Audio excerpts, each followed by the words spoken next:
தென்மண்டல செயலாளர் தமிழர் நீதி கட்சியுடைய தலைவர் ராஜ்பாண்டியன் அவர்கள் கண்டன உரையாற்றுவார்கள்.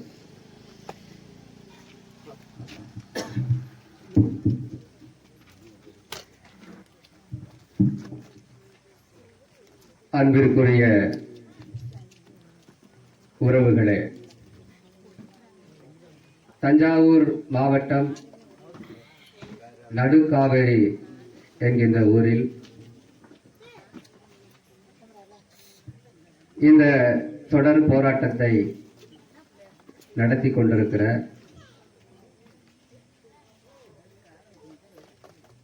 நம்முடைய அனைத்து உறவுகளுக்கும் தமிழர் நீதி கட்சியின் சார்பாக நான் நன்றிகளை தெரிவித்துக் கொள்கிறேன். 13 நாள் ஆகுது. தங்கை கீர்த்திகா அவர்களுடைய உடலை வாங்க மறுத்து இந்த போராட்டம். நான் இந்த பிரச்சனையை ஆரம்பத்திலிருந்து கவனித்து வருகிறேன். இந்த சம்பவம் நடந்து அது பத்திரிகை வாயிலாகவும் சமூக வலைத்தளங்கள் வாயிலாகவும் இந்த பிரச்சனை பொதுவெளியில் பகிரப்பட்டு இந்த பிரச்சனையினுடைய தன்மை குறித்து நான் தொடர்ச்சியாக நடுக்காவேரியை நான் பார்த்து வருகிறேன். அந்த வகையில் நான் இந்த நடுக்காவேரி ஊருக்கு வந்து இங்கு என்ன நடந்தது என்கின்ற அந்த சம்பவத்தை நான் கேட்டறிந்தேன். அதாவது இங்கே ஐயா தினேஷ் அப்படின்ற ஒரு இளைஞர், ஒரு 30-32 வயது இளைஞர். அந்த இளைஞர் இந்த பகுதியில் நடக்கக்கூடிய பிரச்சனைகளை பொதுவெளிகளுக்கு கொண்டு வந்து எந்த பிரச்சனையாக இருந்தாலும் ஒரு துடிப்பா தட்டி கேட்கக்கூடிய ஒரு இளைஞர். அப்படிப்பட்ட இளைஞர்களை இந்த அரசும் காவல்துறையும் ஒடுக்குவதற்கு இது இன்று நேற்று அல்ல, காலங்காலமாக நடந்து கொண்டிருக்கிற ஒரு பிரச்சனை. யார் ஒருவர் துடிப்பாக ஒரு பிரச்சனையை அணுகிறார்களோ, இந்த மக்களுக்கு பாதுகாப்பா இருக்கிறார்களோ, மக்கள் பிரச்சனையை போராட்ட களத்திற்கு கொண்டு வருகிறார்களோ, அவர்களையெல்லாம் இவர்கள் ஒடுக்குகின்ற வேலையை செய்வார்கள். அப்படி இந்த தினேஷ் என்பவர் இங்கு நடக்கக்கூடிய பிரச்சனைகளை முன்னின்று மக்களுக்கு ஒரு பிரச்சனையை தீர்வு காணக்கூடிய வகையில் செயல்பட்டுக் கொண்டிருக்கக்கூடியவர். இன்னும் கூடுதலாக தேவேந்திரகுல வேளாளர் கூட்டமைப்பினுடைய மாவட்ட செயலாளராக வேறு இருக்கார். அதையும் என்னிடத்திலே சொன்னார்கள். அப்போ இப்படிப்பட்ட சூழ்நிலையில் இவர் மீது கிட்டத்தட்ட ஒரு 7 வழக்குகளுக்கு மேல் பதிவு செய்யப்படுகிறது.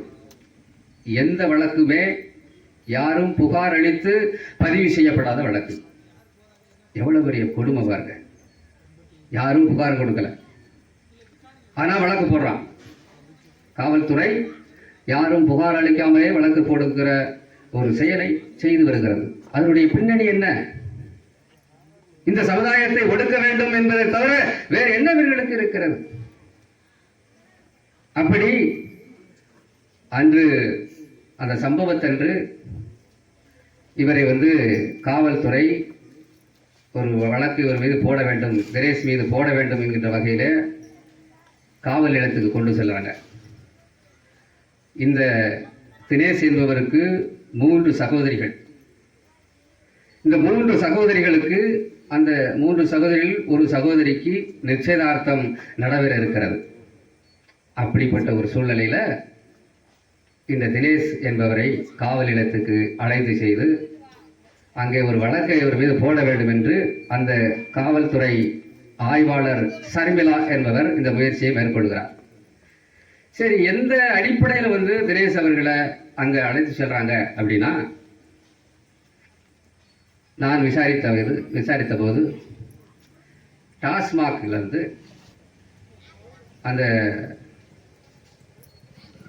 டாஸ்மாக் பாட்டில்களை வாங்கி வந்து இங்கே உள்ளூரில் விற்கிறது. அதாவது கடையில் போய் வாங்குறது வேறு, அங்கே கடையிலேருந்து மொத்தமாக வாங்கி எல்லா ஊர்லேயும் நடக்குது இந்த பிரச்சனை. மொத்தமாக வாங்கி இங்கே வைத்து கொண்டு அங்கே கடை வந்து 10 மணிக்கெல்லாம் பூட்டிடுவாங்க. அதுக்கு மேலே வந்து இவர்கள் உள்ளூருக்குள் வைத்து விற்கக்கூடிய ஒரு சூழ்நிலை எல்லா இடங்களிலுமே இருக்கிறது. 20 ரூபா, 30 ரூபா, 50 ரூபா அவங்க நேரத்துக்கு தகுந்த மாதிரி விற்பாங்க. டிமாண்ட் அதிகமாகிடுச்சு. இப்போ நாளைக்கு வந்து அந்த டாஸ்மாக் வந்து இயங்காது, மூடி இருக்கும் அப்படின்ற பட்சத்தில் இன்றைக்கே நிறைய பாட்டில்களை வாங்கி வச்சு என்ன பண்ணுவாங்கன்னா 100 ரூபா கூட அதிகமாக வச்சு விற்பான். இது நடக்கக்கூடிய விஷயம்.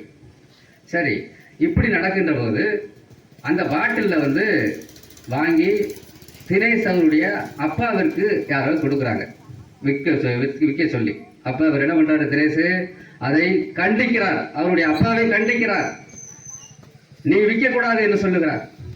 சொன்னதோடு மட்டும் இல்லாமல் அவரை அடிக்கவும் செய்கிறார் என்று சொன்னார்கள். அப்படி வந்து அவர் இருவருக்கும் சண்டை வந்து அவர் என்ன பண்ணுறாரு, வெளியூர் போயிடுறார், கோவிச்சுக்கிட்டு போயிடுறார். அப்போ இந்த நிலைமையில் அந்த தினேசருடைய அப்பாவிற்கு டாஸ்மாக் அந்த பாட்டில்களை வாங்கி கொடுத்து விற்க சொன்ன நபர் என்ன சொல்கிறாரு அப்படின்னா, இப்படி ஒரு பிரச்சனை நடந்திருக்கு அப்படின்னு சொல்லிட்டு இவன் விற்பனையை வந்து கேள்வி கேட்குறான் என்று சொல்லி காவல் நிலையத்துக்கு தகவல் போகிறார். அந்த அடிப்படையில் தான் இந்த காவல்துறையை சேர்ந்த ஷர்மிளா என்பவர் தினேஷ் என்பவரை காவல் நிலையத்திற்கு அழைத்து சென்றார். அதாவது டாஸ்மாக் வந்து காலையில் 12 மணிக்கு திறந்து 10 மணிக்கெல்லாம் பூட்டிடுறாங்க. இது வந்து அதனுடைய அந்த விற்பனையை குறைப்பதற்காக அரசு எடுக்கக்கூடிய ஒரு முன்முயற்சி. அப்போ அதை வாங்கிட்டு வந்து விற்பது என்பது சட்டவிரோதம். அந்த சட்டவிரோதத்தை தட்டி கேட்ட தினேஷை வந்து இந்த சம்பந்தப்பட்ட காவல் நிலையம் வந்து ஒரு குற்றவாளியா பார்க்குது. அப்படின்னா ஷர்மிளா என்பவர் தான் குற்றவாளி. இந்த விஷயத்தை எவ்வளவு பணம் வாங்கிட்டு இவங்களை சரக்கு விற்க சொல்ற நீ? இந்த நடுக்காவிரி எல்லைக்குட்பட்ட எத்தனை கிராமங்கள் இருக்கிறது, அத்தனை கிராமத்திலும் பிளாக்ல சரக்கு ஓடுது அப்படின்னா அதுக்கு காரணமானவர் இந்த ஷர்மிளா. அதுதானே பொருள். அப்ப யார் குற்றவாளி, யாரை குற்றவாளி ஆக்கிறார்கள் என்பதை நாம் புரிந்து கொள்ள வேண்டும். அப்போ இந்த நிலைமையில் என்ன நடக்குது அப்படின்னா, எப்படியாவது தினேஷை குண்டர் தடுப்பு சட்டத்தில் அடைத்து விட வேண்டும் என்று அந்த காவல் நிலையத்தை சேர்ந்த ஷர்மிளா என்பவர் முயற்சி செய்கிறார். அப்போ தான் என்ன பண்றாங்க, அந்த சதீஷோட சகோதரிகள் அங்கே போய் முறையிடுறாங்க. அடிக்கடி இப்படி போய் எங்களுடைய சகோதரரை பிடிச்சு நீங்கள் பொய் வழக்கு போடுறீங்க. இன்னைக்கு வந்து வரக்கூடிய சூழ்நிலை என்ன அப்படின்னா, தனேசனுடைய சகோதரிக்கு நிச்சயதார்த்தவர் நடக்க இருக்குது. இந்த நிலைமையில் நீங்கள் இப்படி ஒரு வேலையை செஞ்சீங்க அப்படின்னா எங்கள் குடும்பத்தில் யாராவது பொண்ணு கேட்டு வருவாங்களா என்று இயல்பாக அவர் பேசுகிறார். இதுதான் வாக்குவாதம். இந்த வாக்குவாதம் நடக்கின்ற போது அந்த ஷர்மிளா என்பவர் என்ன சொல்லியிருக்கிறாங்க அப்படின்னா, ரொம்ப கேவலமான முறையில் வந்து பேசியிருக்கிறாங்க. நீ இப்படி ரவுடி மாதிரி பேசுகிற, நீ இப்படிலாம் பேசிக்கிட்டு இருந்த அப்படின்னா உன்னைய விபச்சார வழக்கில் உள்ள தள்ளுவேன் என்பதாக ஒரு தேவேந்திர குல வேளாளர் சமுதாயத்தை சேர்ந்த ஒரு பெண்ணை பார்த்து சாதி வெறியோடு அந்த ஷர்மிளா என்பவர் கேட்டிருக்கிறார். அப்ப இது போன்ற விஷயங்கள் நடந்து கொண்டிருக்கிறது. இப்ப இந்த நிலையில ஏற்கனவே தினேசனுடைய சகோதரி ஒருவர் கட்டி கொடுத்தவரும் வந்துடுறாரு உள்ள. அங்க காவல் நிலையத்துக்கு வராங்க. காவல் நிலையத்துக்கு வரும்போது அதுவும் வந்து அவங்களும் கேட்குறாங்க, இந்த மாதிரி ஒரு சூழ்நிலை இருக்குது, என் தம்பியை வெளிவிட்டுருங்க அப்படின்னு வந்து கேட்குறாங்க. அந்த சகோதரியும் என்ன பண்ணுறாங்க, லாக்கப்புக்குள்ள அடைக்கிறாங்க. உன் மேலே விபச்சார வழக்கு நான் போடுவேன். காவல்துறை வந்து சட்டத்தை அதாவது எந்த அளவிற்கு ஒரு மோசமான ஒரு சூழ்நிலையை கையில் எடுத்து அதிகாரம் ஃபுல்லாக இவர்களுக்கு இருக்கா என்பதாக அதிகாரத்தோடு சாதி வரியும் சேர்ந்து கொண்டு இன்றைக்கு நடுத்தருவில் நம்முடைய கிருத்திகாவுடைய மரணத்துக்கு காரணமாக அமைந்திருக்கிறது. ஒரு குடும்பத்தை சிதைத்திருக்கிறது, சின்னாபின்னமாக்கி இருக்கிறது. அப்போ என்ன பண்றாங்க அப்படின்னா, எப்படியாவது இந்த தினேஷ் என்பவரை காவல் நிலையத்தில் சிறைச்சாலையில் அடைத்து விட வேண்டும், குண்டர் சட்டத்தில் அடைத்து விட வேண்டும், சிறையிலே தள்ளிவிட வேண்டும். ஏன்னா இவர் வருமானத்துக்கு எதிராக இருக்கார், காவல்துறையினுடைய வருமானத்திற்கு எதிராக வேலை செய்கிறார் தினேஷ் என்கின்ற வகையில்தான் அந்த சர்மிளா என்பவர் இந்த நடவடிக்கை எடுத்துக்கிறார் என்று நான் பகிரங்கமாக குற்றம் சாட்டுகிறேன். இதுதான் உண்மை. அப்ப இந்த நிலைமையில என்ன நடக்கு அப்படின்னா, அந்த தினேஷ் என்பவரிடம் அருவாளை கொடுத்து ஆம் சாக்ட் பதிவு செய்வோம் மேல. ஏன்னா அங்க முகாந்திரம் இல்லாமல் போச்சு. இவர் மீது, தினேஷ் என்பவர் மீது பொய் வழக்குகளை புனைய முடியாத அளவிற்கு இந்த சகோதரிகளும் இந்த நடுக்காவேரி மக்களும் கேள்வி மேல் கேள்வியை வந்து அந்த சர்மிளாவிட்ட கேட்டிருக்கிறாங்க. அப்ப அந்த அம்மாவால பதில் சொல்ல முடியல. அப்ப நான் ஆயுத வழக்குலையாவது இவனை உள்ள தள்ளிடுவேன் அப்படின்னு சொல்லிட்டு ஒரு புது அருவாளை வாங்கி, அந்த பிடியும் புது பிடியாக இருக்கிறது என்று சொல்லுகிறார்கள். அப்படி ஒரு அருவாளை எடுத்து இந்த தினேஷிடம் கொடுத்து போட்டோ எடுத்து வைத்துக் கொண்டு, இதெல்லாம் வந்து கேவலமா இல்ல உங்களுக்கு? இதெல்லாம் உங்களுக்கு கேவலமாக இல்லை? இதே சர்மிளா என்பவர் திருவோணம் என்கின்ற அந்த ஊர்ல இவங்க வந்து பணியாற்றிருக்காங்க. பணியாற்றுகின்ற போது ஒரு குளத்துல தேவேந்திர குல வேளாளர் சமுதாயத்தை சார்ந்தவர்கள் குளிக்க கூடாது என்று இந்த அம்மையார் வந்து சாதி வரியோடு அங்கு நடந்து கொண்டிருந்திருக்கிறது. இந்த தகவலையும் இடத்திலே பகிர்ந்து விட்டார்கள். அப்போ அதே சாதி வரி இந்த நடுக்காவேரியிலும் வந்து இந்த அம்மையார் வந்து இன்றைக்கு ஒரு குடும்பத்தை சிறைத்திருக்கிறார். எவ்வளவு பெரிய கேவலம், எவ்வளவு பெரிய கொடுமை! அதிகாரம் உன்னிடம் இருக்கிறது என்பதற்காக சாதி வரியோடு ஒரு குடும்பத்தை சிறைத்திருக்கிறாய் நீ. அப்படிப்பட்ட அந்த ஆய்வாளரை என்ன செய்திருக்க வேண்டும்? இன்றைக்கு பல்வேறு போராட்டங்களின் வெளிப்பாடாக இன்றைக்கு காத்திருப்பு பட்டியலில் ஒரு விஷயத்தை சொன்னாங்க. அதுக்கப்புறம் தான் வழக்கு போடுறாங்க. அது ஒரு விஷயம். காத்திருப்பு பட்டியல் என்று போடுகிறாயே, எவன் தாலி அறுக்கிறதுக்கு அந்த அம்மாவை காத்திருப்பு பட்டியல வைக்கிற? நாளைக்கு அதே இடத்துக்கு வருவாங்கல்ல, அந்த காவல் நிலையத்துக்கு மறுபடியும் கொண்டு வருவல்ல, இல்ல வேற காவல் நிலையத்துக்கு போடுவல்ல. இந்த மாதிரி காவல்துறை ஆய்வாளர்கள் எங்கு போனாலும் உருப்படியா வேலை செய்வாங்களா? சாதி வெறியோடு தானே வேலை செய்வாங்க. அந்த மனநிலை தானே இந்த அம்மா நடந்துகிட்டாங்க. எத்தனையோ காவல்துறை அதிகாரிகள் இருக்கிறார்களே, இது போன்ற குற்றச்சாட்டுகள் இருக்கிறதா? இல்ல. ஏன் இவங்க மேல குற்றச்சாட்டு? ஏனென்றால் இவர்கள் சாதி வெறியோடு, அதிலும் குறிப்பாக தேவேந்திர குல வேளாளர் சமுதாயத்தின் மீது என்ன உனது காழ்ப்புணர்வு? கேட்பதற்கு நாதி இல்லாத சமுதாயமாக ஆகிவிட்டது, அரசியல் அனாதைகளாக ஆகிவிட்டது. அப்படிப்பட்ட நிலையில தான் இன்னைக்கு நாய் பெயெல்லாம் நம்ம இன்றைக்கு அடக்குமுறை செய்து கொண்டிருக்கிறோம்.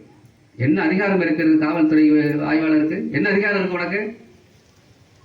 ஆனா அனைத்தும் நான் தான் அப்படின்னு சொல்லிட்டு வருமானம் பார்க்கக்கூடிய வேலையை வந்து செய்வதற்காகத்தான் நீ இருக்கிற.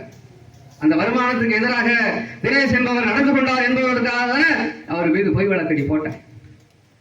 அப்ப இப்படிப்பட்ட நிலைமையில இன்றைக்கு அந்த காவல் நிலையத்தில் என்னுடைய சகோதரனை வெளியே விடுங்க, பொய் வழக்கு போடாதீங்க அப்படின்னு 2 சகோதரிகள் வந்து ஒரு மன அழுத்தம் தாங்காம அந்த இடத்துல ஒரு மருந்தை குடிக்கிறாங்க, பூச்சி மருந்து. அப்படி பூச்சி மருந்தை குடிக்கின்ற போது எவ்வளவு ஒரு கல் நெஞ்சு காயா இருந்திருக்காங்க அந்த சர்மிளா என்கின்ற ஆய்வாளர். கல் நெஞ்சு இல்லையா உனக்கு? உனக்கெல்லாம் குழந்தை குட்டி இருக்குதா?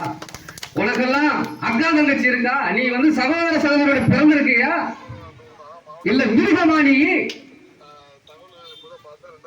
ஒரு காவல்துறை ஆய்வாளர் முன்னிலையில் என்னுடைய சகோதரன் மீது பொய் வழக்கு போடாத, அவரை வெளியிடு என்று சொல்லி மருந்தை குடிக்கிறாங்க. அந்த நிலையில டிராமா ஆடுறியா, நாடகம் நடிக்கிறியா என்று அப்பட்டமாக ஒரு பேச்சை அந்த அம்மா பேசியிருக்கிறாங்க என்று சொன்னால், நீ வந்து காவல்துறை அதிகாரியா இல்ல கக்கூஸ் கழுவுற அதிகாரியா? உனக்கு இதெல்லாம் தேவையா? காவல்துறை என்பவர்கள் மக்களை பாதுகாப்பதற்காக நியமிக்கப்பட்ட ஒரு பொறுப்பு. அந்த பொறுப்பை கடந்து இன்றைக்கு யார் மீது வேண்டுமானாலும் வழக்கு போடலாம், யாரை வேண்டுமானாலும் உள்ள வைக்கலாம், யார் சாதி வெறியோடு நடக்கலாம் என்று புறையோடி போயிருக்கிற இந்த அமைப்பு முறையில வந்து நம்ம என்ன சொல்வது? எப்படி இருக்க வேண்டும்? காவல்துறை மட்டும் சரியாக இருந்தால் சட்ட ஒழுங்கு பிரச்சனை வருமா? நீ வந்து இந்த டாஸ்மாக் வந்து விற்பனை செய்யறதுக்கு பிளாக்ல அனுமதிக்காம இருந்திருந்தா இந்த பிரச்சனை வந்திருக்குமா? நீங்க எல்லாம் அந்த பிரச்சனையை வந்து கண்டிச்சிருக்கணும். 10 மணிக்கு மேல யாரும் மொத்தமாக வாங்கி விற்க கூடாது என்று காவல்துறை சொன்னால் அதுதானே சரி. அதை எங்க தினேஷ் சொன்னா எங்க தினேஷ் மேலே நீ வழக்கு போடுவியா? பொய் வழக்கு போடுவியா? இது அநியாயம் இல்லையா? இப்படிப்பட்ட நிலைமையில அந்த சகோதரியில் கிருத்திகா என்பவர் உயிரை விட்டிருக்கிறார் தன்னுடைய அண்ணனுக்காக. அது அப்படி நம்ம சொல்லக்கூடாது. அவர் உரிமைக்காக உயிரை விட்டிருக்கிறார், நீதிக்காக உயிரை விட்டிருக்கிறார். பொய் வழக்கு போடுவதற்காக முயன்ற சர்மிளாவை எதிர்த்து உயிரை விட்டிருக்கிறார். சாதாரண விஷயம் கிடையாது. அதாவது இந்த மாதிரியான ஒரு அமைப்பு முறையில ஒரு புறையோடி போயிருக்கிற ஊழல் மடிந்த இப்படிப்பட்ட ஒரு நாட்டில் நான் வாழவா என்று என்னுடைய கிருத்திகா அவர்கள் உயிரிழந்திருக்கிறார். நாமெல்லாம் வெட்கப்பட வேண்டும். நாமெல்லாம் வெட்கப்படணும். வெட்கப்பட வேண்டாமா? இன்றைக்கு தமிழக அரசை நடத்தி கொண்டிருக்கிற முதல்வர் ஸ்டாலின் அவர்களே, நீங்கள் வெட்கப்பட வேண்டும். உங்களுடைய குடும்பத்தில் ஒரு பெண் அவர் வெட்கப்பட வேண்டாமா? இங்க வந்திருக்க வேண்டாமா? எங்களுடைய பெண் இறந்திருக்கிறார், துட்டி கட்டுவதற்காக நீ வந்திருக்கணுமா? வந்திருக்க கூடாதா? இந்த பிரச்சனையாவது உனக்கு தெரியுமா தெரியாதா? என்ன கொடுமை, என்ன கொடுமை இது! ஆட்சியாளர்கள் நீங்க சரியா காவல்துறையை வழி நடத்தினா இந்த மாதிரி பிரச்சனை வந்திருக்குமா? இப்படிப்பட்ட நிலைமையில் தான் இங்க மக்கள் இந்த 13 நாட்களாக எங்களுடைய கிருத்திகா உடலை வாங்க மறுத்து போராடி கொண்டிருக்கிறோம். அறவழியில் போராடி கொண்டிருக்கிறோம். என்ன செஞ்சிருக்கணும் அரசு? உங்களுக்கு என்ன பிரச்சனை? அந்த அம்மா பண்ணது தப்பு என்று அவரை பிடித்து சிறையில் அடைத்திருக்க வேண்டுமா வேண்டாமா? ஒரு பாவம் அறியாத, ஒரு குற்றமும் அறியாத எங்களுடைய தினேசை வந்து உள்ள வைக்கிறதுக்கு எவ்வளவு முயற்சி எடுத்த, அது வந்து குற்றம் தானே.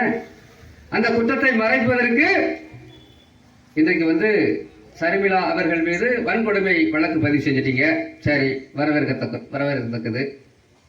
காத்திருப்பு பட்டியலில் வச்சிருக்கீங்க. சரி, நடவடிக்கை எடுத்துட்டு வரீங்க. சரி, ஏன் இது வரைக்கும் கைது பண்ணல? நாங்க அப்படி ஒரு பிரச்சனையை பண்ணியிருந்தா எங்களை விடுவீங்களா? விட மாட்டீங்க. அப்ப என்ன காரணம்? சர்மிளாவை உடனடியாக கைது செய்ய வேண்டும், அவரை சிறையில் அடைக்க வேண்டும். சிறையில் அடைக்காமல் இந்த போராட்டம் ஓயாது. அவர் செய்தது வன்கொடுமை. இதை வந்து சாதாரணமாக கடந்து போய்விட முடியாது. இது ஒரு வன்கொடுமை இல்லையா? இது ஒரு சாதி ரீதியாக நடந்து கொண்ட பேய். அது அரசு அதிகாரி இல்லை. அவருக்கு எப்படி ட்ரைனிங் கொடுத்தாங்கன்னு தெரியல. மக்களை மக்களாக பாருங்க. மக்களை வந்து பிரிட்டிஷ்காரன் மனப்பான்மையில் பார்ப்பது. ஏன்னா இவங்க மட்டும்தான் பெரிய உத்தமி, மீது எல்லாம் இவங்களுக்கு கீழே. எப்படி இது எப்படி சரியா இருக்க முடியும்? எங்களுடைய வரிப்பணத்தில் தான் உனக்கு சம்பளம். அரசு அதிகாரிகள் அத்தனை பேருக்கும், முதலமைச்சர் உட்பட அத்தனை பேருக்கும் மக்களுடைய வரிப்பணத்தில் தான் உங்களுக்கு சம்பளம். அப்ப மக்களை நீங்க எப்படி நடத்தணும்? மக்களை எஜமானர்களாக நடத்த வேண்டும். ஆனால் இன்றைக்கு நம்மள அடிமை நடத்துறாயா? இன்னைக்கு அவனுக்கு கீழே அப்படின்றான், அவனுக்கு செருப்பா நம்ம இருக்கணும்ன்றான். காவல் நிலையத்தில் ஒரு புகார் அளிக்காமலே வந்து புகாரை பதிவு செய்யறீங்க. எப்படி? புகார் கொடுத்தவரும் அந்த அவர் பேர் அருள்னு சொன்னாங்க. அவர் வந்து நாங்க புகாரெல்லாம் கொடுக்கல, வாபஸ் வாங்கிக்கிறேன் அப்படின்னு சொன்ன உடனே என்ன சொல்லியிருக்காங்க? பள்ளப்பேய்களுக்கு இதே வேலையா போச்சு. நீ புகார் கொடுத்தா நான் எடுக்கணும், நீ புகாரை வாபஸ் பண்ணிட்டா நான் விட்டணுமா? தினேச நான் விடவே மாட்டேன். எவ்வளவு பெரிய விஷயம்! இந்த சர்மிளா என்பவர் அப்படி சொல்லி இருக்கிறார். பள்ளப்பேய்களுக்கு இதே வேலையா போச்சு. இது சாதிய வன்கொடுமை இல்லையா?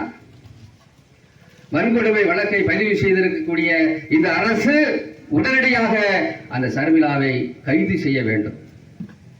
சட்டத்தில் இருக்கக்கூடிய ஓட்டைகளை பயன்படுத்தி இந்த மாதிரியான கருப்பாடுகள் காவல்துறையில உள்ள வந்துகிட்டு சாதி ரீதியாக பிரச்சனைகளை உருவாக்கிக்கிட்டு குழப்பம் விளைவித்துக் கொண்டு சட்ட ஒழுங்கை சீர்கடக்கக்கூடிய வேலைகளை இது போன்ற காவல்துறைகள் செய்து கொண்டிருக்கிறது. காவல்துறையில் சீர்திருத்த வேண்டும். தென் மாவட்டங்களில் அதே சூழ்நிலை தான் நடக்குது. அது வந்து இப்படியே டெல்டா வழியா வந்து அப்படியே போகுது கொஞ்சம் கொஞ்சமா. கொஞ்ச நாளைக்கு முன்னாடி ஒரு ஓராண்டுகளுக்கு முன்பு தென்காசி மாவட்டம் வடக்குப்புதூர் அப்படிங்கிற ஒரு கிராமத்தில் ஒரு முருகன் என்பவர் ஒரு வேனை வாங்கி சொந்தமாக வேன் வாங்கி அவர் அவரே ஓட்டுநராக இருந்து பிழைத்து வருகிறார். கொஞ்சம் நல்லா இருக்கிறார், வசதியாக இருக்கிறாங்கன்னு வச்சுக்கலாம். இதை பொறுக்க முடியாத அந்த பகுதி காவல்துறையை சேர்ந்தவர்கள் வேறு சாதிக்காரன் என்ன பண்ணுறான் அப்படின்னா, ஒரு சிக்னலில் அந்த வண்டியை வாகனத்தை மறித்து அந்த வடக்குப்புதூர் முருகனை அடித்தே கொலை செய்கிறார். கொலை செய்துவிட்டு அதை மறைப்பதற்கு நாடகம் ஆடுகிறார்கள். அங்கங்கே இன்னைக்கு சிசிடிவி கேமராக்கள் வச்சிருக்கிறாங்க. அந்த கேமராவில் எதுவுமே பதிவாகலை என்ற அளவுக்கு அந்த தடயத்தெல்லாம் அழிக்கக்கூடிய வேலைகளை காவல்துறை செய்தது. அதையும் மீறி தந்தி தொலைக்காட்சியில் ஒரு செய்தி ஒளிபரப்பாளர் இவர்கள் தூக்கி அந்த முருகனை தூக்கி போடுறாங்க. அவர் தலையில் அடிபட்டு இறந்து போய்விடார். அப்படி போட்ட ஒரு விட்னஸ் சாட்சி, வீடியோ சாட்சியாகவே அது பதிவானது. அப்படி கொலை செய்தது காவல்துறை வடக்குப்புதூர் முருகனை கொலை செய்தது தெரிந்தும் கூட சிபிசிஐடி விசாரணை ஒரு விசாரணை வந்தது. அவங்களும் ஒரு 6 மாசமா 7 மாசமா அப்படியே விசாரணை போறாங்க. மக்கள் சொல்றாங்க, அந்த வடக்குப்புதூர் முருகனை அந்த ஓட்டுநர் இருக்கையிலே வைத்து அடித்து கீழே தூக்கி போட்டு கொலை செய்திருக்கிறார்கள் அந்த காவல்துறை சேர்ந்தவர்கள் 3 நபர். அதை மறைப்பதற்கு எவ்வளவு திகிடு திட்டங்களை செஞ்சாங்க. அப்போ சிபிசிஐடி விசாரணை வந்தா எல்லாம் சரியாயிரும் அப்படின்னு சொல்லிட்டு நாங்களும் நம்பினோம். சிபிசிஐடி விசாரணையும் வந்தது. இந்த காவல்துறை என்ன பண்ணாங்க, பல்வேறு வகைகளில் நாங்கள் கிட்டத்தட்ட ஒரு 28 நாட்கள் அங்கே உள்ளிருப்பு போராட்டம், இதே மாதிரி போராட்டம் வடக்குப்புதூரில் நடத்தினோம். யாரோ ஜாம்பவான்கள் எல்லாம் வந்தாங்க. நாங்கள்லாம் அப்படி இப்படி 1948 என்பதாக இங்கே இப்போ அமைப்பு வச்சு நடத்தக்கூடியவர் தேவேந்திரகுல வேளாளர் சமுதாயத்தின் ஜாம்பவான்கள் என்று சொல்லக்கூடியவெல்லாம் வந்தாங்க. நாங்கள் பார்த்துக்கிறோம், நாங்கள்லாம் விடமாட்டோம் இதை என்றெல்லாம் சொன்னார்கள். கடைசியாக 28 நாட்கள் கழித்து இந்த என்ன பண்ணுறாங்க, ஒரு நீதிமன்றத்துக்கு போகுது இந்த பிரச்சனை. உடலை வாங்கலை, நாங்கள் 28 நாளைக்கு வாங்கலை. அந்த சூழ்நிலையில் நீதிமன்றத்துக்கு போகுது, உயர் நீதிமன்றத்துக்கு இந்த பிரச்சனை. உயர் நீதிமன்றம் என்ன சொல்லுது, நாங்கள் சில கோரிக்கைகளை வச்சோம். அந்த சம்பந்தப்பட்ட காவல்துறையை கைது செய்ய வேண்டும், கொலை வழக்காக பதிவு செய்ய வேண்டும், எங்களுக்கு நீதி வேண்டாம், நீதிதான் வேண்டும் என்று சொல்லி அங்கே நாங்கள் போராடணும். அப்படி போராடிக்கிட்டு இருக்கும்போது அந்த நீதிமன்றம் ஒரு தீர்ப்பு சொல்லிச்சு, உடலை வாங்குங்க, அடுத்து நாங்கள் உங்களுக்கு என்ன செய்யணுமோ நாங்கள் செய்கிறோம், இதுக்கு உண்டான வேலையை செய்கிறோம் என்று சொன்னாங்க. நாங்களும் உடலை வாங்கிட்டோம். நீதிமன்றம் உத்தரவு போட்டுச்சே, வாங்கித்தானே ஆகணும், இல்லை அவங்க எரிச்சிருவாங்களே என்பதாக உடலை வாங்கி எரிச்சாச்சு. எரித்து இன்றைக்கு 1 வருடம் 2 மாதங்கள் ஆகிறது. இந்த 1 வருடத்தில் இந்த நீதிமன்றம் உடலை வாங்கி எரிக்க சொல்லிட்டாங்களா, அந்த அம்மையார், அந்த வடக்குப்புதூர் முருகனுடைய மனைவி, அவருக்கு அரசு வேலை தருவதாக சொன்னார்கள். இந்த SC/ST வழக்கு பதிவு செய்தாலே என்னன்னா கிட்டத்தட்ட 10 லட்சம் ரூபாய் கொடுக்கணும். அப்போ அதையும் தருவதாக சொன்னார்கள். இதெல்லாம் அந்த மாவட்ட நிர்வாகம் ஒப்புக்கொண்ட ஒரு கோரிக்கை, ஒப்புக்கொண்டாங்க. அப்போ இந்த நிலையில் என்ன பண்ணுறாங்கன்னா, கள்ளத்தனமாக அந்த மாவட்ட நிர்வாகம் வேலை செய்யுது. இவ்வளோ 28 நாளா நீ போராட்டம் பண்ணுற, உன்னை சும்மா ஓட்டுருவோமா அவங்கள அப்படின்னு சொல்லி என்ன பண்ணுறான், இயற்கையாக மரணமடைந்தார் என்று அப்பட்டமாக ஒரு பொய்யை சொல்லி இருக்கிறது இந்த நிர்வாகம். அந்த வடக்குப்புதூர் முருகன் விஷயத்துல காணொளி இருந்தும், அடித்து கொலை செய்யப்பட்ட காணொளி இருந்தும் இந்த அரசு எப்படி மறைமாற்றி இருக்கிறது, அவர் இயற்கையாக இறந்து விட்டார். ஆனா போஸ்ட்மார்டம் ரிப்போர்ட்ல என்ன சொல்லுது, கன்கசன் என்கின்ற ஒரு வார்த்தைகளை சொல்லுது. அதாவது காவல்துறை சேர்ந்தவர்கள் வடக்குப்புதூர் முருகனை தூக்கி அப்படி போட்டதுல மூளையில அடிபட்டு மூளை கசங்கி அவர் இறந்து விட்டார் என்று மருத்துவ அறிக்கை சொல்லுகிறது. இந்த மருத்துவ அறிக்கைகளெல்லாம் மீறி இன்றைக்கு வடக்குப்புதூர் முருகன் இயற்கையாக இறந்து விட்டார் என்று அப்பட்டமாக ஒரு பொய்யை சொல்லி அந்த அம்மாவுக்கு அரசு வேலையும் கொடுக்கல, இது வரைக்கும் 10 லட்சம் ரூபாய் பணமும் கொடுக்கல இது வரைக்கும். எங்களுடைய வடக்கு புதூர் முருகன் தேவேந்திர குல வேளாளர் சமுதாயத்தை சேர்ந்தவன் சேர்த்ததுதான். எந்த ஒரு நாதிமற்ற சமுதாயமாக இது இருக்கிறது என்பதைத்தான் இந்த விஷயத்தில் நான் தான் சொல்றேன். இன்னைக்கு நீதிமன்றமானது நமக்கான நீதிமன்றமாக இருக்கிறதா, மக்களுடைய மனநிலையை வெளிப்படுத்துகின்ற நீதிமன்றமாக இருக்கிறதா என்றால் நாளைக்கு தெரிஞ்சு போகும். இந்த விஷயத்துல நாங்கள் எல்லாம் சொல்றோம், இந்த எங்களுடைய கருத்திகா விஷயத்துல நாங்க ஏன் உடலை வாங்க மாட்டேன்றோம்? எங்களுக்கான நீதி வேண்டும். ஒரு அப்பட்டமாக எந்த ஒரு பிரச்சனையும் செய்யாத தினேஷ் என்பவரை பிடித்து நீ வழக்கு போடுவதற்கு முயற்சி செய்தாய். அதை எங்களுடைய சகோதரிகள் தட்டி கேட்டார்கள். தட்டி கேட்டதற்காக அவர்கள் மீது நான் விபச்சார வழக்கு போடுவேன், உங்களையும் சிறையில் அடைப்பேன், இங்க யாரும் நிக்க கூடாதுன்னு சொல்லி மக்கள் உட்பட எல்லாத்தையும் அடித்து விரட்டுகிற ஒரு சர்வாதிகார போக்கை அந்த அம்மா கையாட்டாங்க. அப்ப இப்படிப்பட்ட நிலைமையில நாளைக்கு இந்த நீதிமன்றத்தை நாம அணுகி இருக்கிறோம். நீதிமன்றம் என்ன சொல்லும்? நீங்க உடலை வாங்கிக்கோங்க, இல்லைன்னா நாங்களே அதை டிஸ்போசல் செய்ய வேண்டியிருக்கும். இதுதான் ஒரு இந்த ஜனநாயக அமைப்பு முறையில் நடக்கக்கூடிய ஒரு விஷயமா? நீதிமன்றங்கள் மக்களுடைய உணர்வுகளை புரிந்து கொள்ள வேண்டும். மக்கள் என்ன சொல்லுகிறார்கள், என்ன நினைக்கிறார்கள், எதை எதிர்பார்க்கிறார்கள் என்பதை பூர்த்தி செய்ய வேண்டும். நீதிமன்றங்கள் தன்னிச்சையாக இயங்கல, மக்களுடைய வரிப்பணத்தில் தான் இயங்குது. இந்த அரசு நிர்வாகம் அனைத்தும் மக்களுடைய வரிப்பணத்தில் இயங்குகிறது. மக்களுக்கு எதிராக நீங்கள் செயல்படக்கூடாது என்பதை நான் ஒரு வேண்டுகோளாக வைக்கிறேன். எங்களுக்கு என்ன, எங்களுடைய குழந்தைகளை பறி கொடுத்துக்கிட்டு நாங்கள் 13 நாள் இருக்கிறோம், தவிச்சுக்கிட்டு இருக்கிறோம். எங்களுக்கு நீதி வேண்டும் என்று நாங்கள் போராடி கொண்டிருக்கிறோம். எங்கள் உரிமைக்காக நாங்கள் போராடி கொண்டிருக்கிறோம். அந்த உரிமைகளை தர வேண்டியது இந்த அரசு, இந்த நிர்வாகம். இந்த நிர்வாகம் எங்களை வஞ்சிக்கின்ற போது நாங்கள் என்ன செய்ய முடியும்? ஒப்பாரி தான் இன்றைக்கு வச்சுக்கிட்டு இருக்கிறோம். இந்த மக்கள் எத்தனையோ படுகொலைகளை சந்தித்து நெருக்கடியாக நாங்கள் இருக்கின்றோம். எத்தனையோ இழப்புகள் எங்களுக்கு. ஆனால் இந்த அரசு எங்களுக்கு சரியான தீர்வை சொல்லி இருக்கிறதா என்றால் இல்லை. இந்த நீதிமன்றம் சொல்லவில்லை. நாளைக்கு சொல்ல வேண்டும் என்று நான் இந்த நீதிமன்றத்தை பார்த்து ஒரு வேண்டுகோளை வைக்கிறேன். இங்க இருக்கக்கூடிய காவல்துறை அதிகாரிகள் இங்க என்ன நடக்கிறது என்பதை உண்மை தகவலை இங்க சொல்ல வேண்டும். இந்த பிரச்சனைகளை பற்றி பேச வேண்டும். இந்த சர்மிளா, காவல்துறை ஆய்வாளர் சர்மிளா என்பவர் ஒரு சாதி வெறிபிடித்த மிருகம். இதற்கு ஏற்கனவே ஒரு இடத்துல இவங்க பணியாற்றி இருக்காங்க. அந்த இடத்திலையும் இவங்க சாதி வெறியோடு நடந்திருக்காங்க. இந்த பிரச்சனையும் முதலாக பள்ளப்பைகளுக்கு இதே வேலையா போச்சு என்று சாதி வெறியோடு பேசி இருக்கிறார். இப்படி சாதி ரீதியாக நடக்கக்கூடிய இந்த காவல்துறையை சேர்ந்தவர்களை களை எடுக்கிற வேலையை காவல்துறை நிர்வாகம் செய்கிற முதல்வர் ஸ்டாலின் அவர்கள் செய்ய வேண்டும். எப்படி உங்கள் மீது எங்களுக்கு நம்பிக்கை வரும்? இந்த அரசின் மீது எப்படி உங்களுக்கு நம்பிக்கை வரும்? 13 நாளா நாங்க போராடுறோமே, நாங்க உங்களுக்கு ஓட்டு போட்டோம்ல, நாங்க விரும்பினாலும் விரும்பாட்டிலும் நீங்கள் தானே எங்களுக்கு முதல்வர். நீங்க தானே முதல்வர்.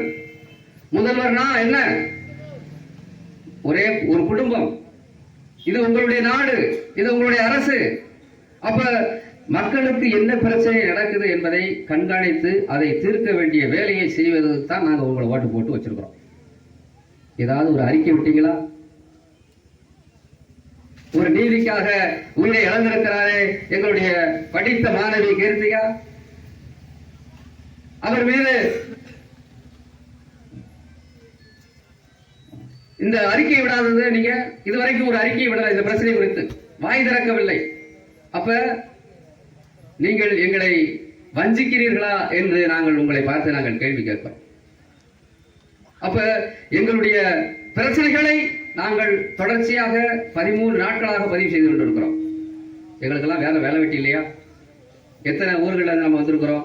நடுக்காவரி மக்கள் 13 நாட்களாக துக்கமாகத்தான் இருக்கிறாங்க. நடுக்காவரி மக்கள் மட்டுமில்லை, தமிழகம் முழுக்க இந்த பிரச்சனைகள் விவாதமாகிக் கொண்டிருக்கிறது. இந்த பிரச்சனையினுடைய மையம் இதுவரைக்கு சரியாக கொண்டு போய் சேரல அப்படிங்கிறதா உண்மை. அந்த ஏன் கொண்டு போய் சேரலாம்? மீடியாக்கள் நமக்கானதா இல்லை. உண்மை செய்திகளை சொல்ல மறுக்குது. அப்ப உண்மை செய்தி என்ன என்பதை சொல்ல வேண்டிய கடமையும் பொறுப்பு நமக்கு இருக்கிறது. இவங்கெல்லாம் நடக்கக்கூடிய செய்திகளை நம்முடைய ஊடகங்கள் தான் இன்னைக்கு பெரும்பாலும் இந்த சமூக வலைத்தளங்களில் பரப்பிக்கிட்டு இருக்கிறாங்க. அதில் முதன்மையாக இருக்கக்கூடிய தினேசமில் நடக்கக்கூடிய மூவேந்தர் மீடியா அவங்கெல்லாம் பார்த்து தான் மக்கள்லாம் தெரிஞ்சுக்கிறாங்க, ஓ இந்த இடத்துல இந்த பிரச்சனை இருக்குதா என்று. டிகேவி ராஜா, வீரத்தமிழர் மீடியா, சமர் டிவி என்று நம்முடைய ஊடகங்கள், சமூக ஊடகங்கள் இன்றைக்கு நம்முடைய பிரச்சனைகளை வெளிக்கொண்டு வருவதில் முனைப்பாக இருக்கிறார்கள். அதையெல்லாம் நீங்க கவனிக்கணும், கவனிக்கணும். மக்கள் சப்ஸ்கிரைப் பண்ணணும். அப்ப இப்படிப்பட்ட வேலைகளை மீடியாக்கள், நம்ம மீடியாக்கள் தான் செஞ்சுக்கிட்டு இருக்குது. வேற யாரும் போட மாட்டோம் அந்த மாதிரி செய்திகளை. ஆகவே நாங்கள் சொல்லுவது, இந்த பிரச்சனையை பொறுத்தவரை, நடுக்காவேரி பிரச்சனையை பொறுத்தவரை எங்களுக்கு நீதி வேண்டும். நீதி கிடைக்காமல் கிருத்திகாவுடைய உடலை நாங்கள் வாங்க மாட்டோம். இது நீதிமன்றம் உத்தரவிட்டாலும் எங்களுக்கு பரவாயில்லை. அந்த சரிமிளா மீது நடவடிக்கை எடுக்க வேண்டும். இனிமே அவங்க எந்த காவல் நிலையாவது வேலை செய்யக்கூடாதுங்க. எந்த காவல் நிலையத்திலும் அந்த அம்மா வேலை செய்யக்கூடாது. ஏன்னா இந்த மாதிரி தான் அங்கே இருப்பாங்க. அங்கேயும் ஒரு சாதி பிரச்சனை தான் நடத்துவாங்க, சாதி ரீதியாக தானே செயல்படுவாங்க. அப்போ இந்த மாதிரி செயல்படக்கூடிய காவல்துறையை கண்காணித்து நடவடிக்கை எடுக்க வேண்டும். அப்படி நடவடிக்கை எடுத்தா தான் இங்க சட்ட ஒழுங்கு பிரச்சனை சரியா வரும். உங்களுக்கெல்லாம் தெரியும், தென் மாவட்டங்கள்ல அதிலும் குறிப்பாக தேவேந்திர குல வேளாளர் சமுதாயத்தை பொறுத்தவரை ஒரு வன்முறை சமுதாயமாக கட்டமைத்திருந்தார்கள். ஆனால் இங்கே நடக்கக்கூடிய இந்த அறப்போராட்டமானது அந்த விஷயத்தை தவிடுபடியாக்கி இருக்கிறது. பல்வேறு விஷயங்கள் இதுக்கு உதாரணமா சொல்லலாம். எத்தனையோ போராட்டங்கள், அத்தனை போராட்டங்களும் நம்முடைய உரிமையை பெறுவதற்காக, நீதியை நிலைநாட்டுவதற்காக இந்த மக்கள் அறவழியில் அரசுகளை நம்பித்தான் நாங்கள் போராட்டம் பண்றோம். நாங்கள் வன்முறையா செய்யறோம், சாலை மறியல் செய்யறோமா, இல்ல அங்கங்க பிரச்சனை செஞ்சு கொண்டிருக்கோமா? அதை நோக்கி இந்த அரசுகள் தள்ளக்கூடாது என்பதைத்தான் நான் சொல்லிக்கிறேன். நீங்கள் நீதியை வழங்கிட்டா நாங்க எங்க அடுத்த கட்டத்துக்கு போக போறோம்? இந்த காவல்துறையும் நீதிமன்றத்தையும் இந்த அரசையும் நம்பிதான் நாங்கள் இருக்கிறோம். உங்களை நம்பிதான் நாங்க ஓட்டு போடுறோம். உங்களை நம்பிதானே நாங்க எல்லா விஷயத்தையும் நாங்க செய்யறோம். ஆக வேலையே பயிர மேய்கிற வேலைகளை இவர்கள் செய்து கொண்டிருக்கிறார், இந்த காவல்துறை செய்து கொண்டிருக்கிறது. இந்த பிரச்சனையை பொறுத்தவரை ஷர்மிளா அவர்களை கைது செய்ய வேண்டும். முதல் கட்டமா நீங்க செய்ய வேண்டியது என்ன அப்படின்னா, இந்த அரசு கைது செஞ்சிட்டோம்னு சொல்லுங்க, எங்களுக்கு பாதி சந்தோஷம். இந்த ஷர்மிளா அவர்களுக்கு நீதி வேண்டும், இந்த குடும்பத்துக்கு நீதி வேண்டும். போட்டிருக்கக்கூடிய போட்டிருக்கக்கூடிய அனைத்து பொய் வழக்குகளும் வாபஸ் பெற வேண்டும். இந்த பகுதி மக்கள் இளைஞர்கள் யார் குறிப்பா இருக்காங்க பார்த்து, ஒரு அரசு நிர்வாகத்திற்கு நாம் அனைத்து வரிகளையும் நாம் செலுத்துகிறோம். ஒரு தீப்பெட்டியிலிருந்து இன்னைக்கு என்னென்ன பொருள் வாங்குறோமோ அத்தனையும் நாம் வரி செலுத்துகிறோம். அப்படி வரி செலுத்துகிற போது அந்த வரிப்பணத்தில் இயங்கக்கூடிய அரசு சரியாக இல்லை என்று சொன்னால் அதை தட்டி கேட்கக்கூடிய உரிமை ஒவ்வொருவருக்கும் உண்டு. அதை நீங்க தட்டி கேட்கிறாங்க. சட்டம், அதிக சட்டம் படிச்ச நீ, உனக்கு சட்டம் தெரியுமா? சட்டம் தெரிய போய் தான் தட்டி கேட்கிறாங்க. நீ என்ன சட்டம் படிச்சது? எல்லாரும் அப்படித்தான் வந்திருக்காங்க. ஆக இப்படிப்பட்ட நிலையில் இருந்து எங்களுடைய கோரிக்கை, தங்கை கிருத்திகா அவர்களுடைய கீர்த்திக்கு நீதி வேண்டும், அவருடைய குடும்பத்தினருக்கு நீதி வேண்டும். ஒரு குடும்பத்தையே சிதைச்சிட்டீங்க ஐயா. எப்படி இருந்த குடும்பம் இன்னைக்கு ஒரு இழப்பை சந்திச்சு, ஏற்கனவே அவங்க அம்மா இறந்திருக்காங்க, இப்போ இவங்களும் இறந்துட்டாங்க. ஒரு படித்த மாணவி இல்லையா அவங்க? முதல் தலைமுறை மாணவி என்று சொன்னார்கள். முதல் தலைமுறையா படித்து வந்திருக்கிறாங்க. போச்சே. இதெல்லாம் நீங்க ஒரு உணர்வுபூர்வமாக உங்களுக்கெல்லாம் மனசாட்சியே இல்லையா என்றுதான் நாம் கேட்க வேண்டியிருக்கிறது. ஆகவே இந்த நடுக்காவேரி பிரச்சனையை பொறுத்தவரை காவல்துறை ஆய்வாளர் ஷர்மிளா அவர்கள் மீது போடப்பட்ட வழக்குகளுக்கு அவரை கைது செய்ய வேண்டும். இந்த அதுவரைக்கும் நீதிமன்றம் கீர்த்தியினுடைய உடலை வாங்குங்க அப்படிலாம் யாரும் சொல்லாதீங்க தயவு செய்து. நீதிமன்றம் அப்படி சொன்னீங்கன்னா அது அறமில்லை. நீங்கள் எங்களுடைய கோரிக்கைகளை நிறைவேற்றி தாருங்கள். முதல்வர் அவர்கள் நேரடியாக தலையிடுங்கள் இந்த விஷயத்தில். மௌனத்தை கலைங்க. உங்களுக்கு தெரியுமா தெரியாதா? அப்படி ஒரு நடுக்காவரில் ஒரு பிரச்சனை நடக்குன்னு தெரியுமா தெரியாதா? இங்க உள்ள காவல்துறை அதிகாரிகள் உங்களுக்கு சொன்னாங்களா இல்லையா? ஆக இதையும் கவனிங்கள் என்று சொல்லி தங்கை கீர்த்திக்கு நீதி வேண்டும் என்று சொல்லி தொடர்ச்சியாக நாம் போராடுவோம். இந்த போராட்டத்தை கைவிட மாட்டோம். நீதி கிடைக்கும் வரை கைவிட மாட்டோம் என்று கூறி விடைபெறுகிறேன். நன்றி, வணக்கம்.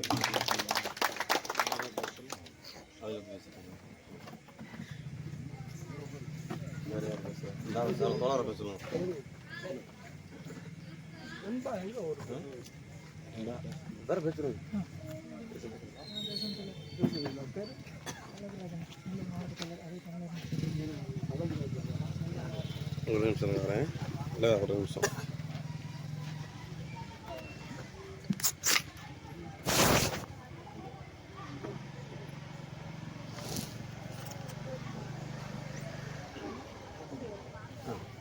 தங்கை கீர்த்திகாவின் படுகொலைக்கு நீதி கேட்டு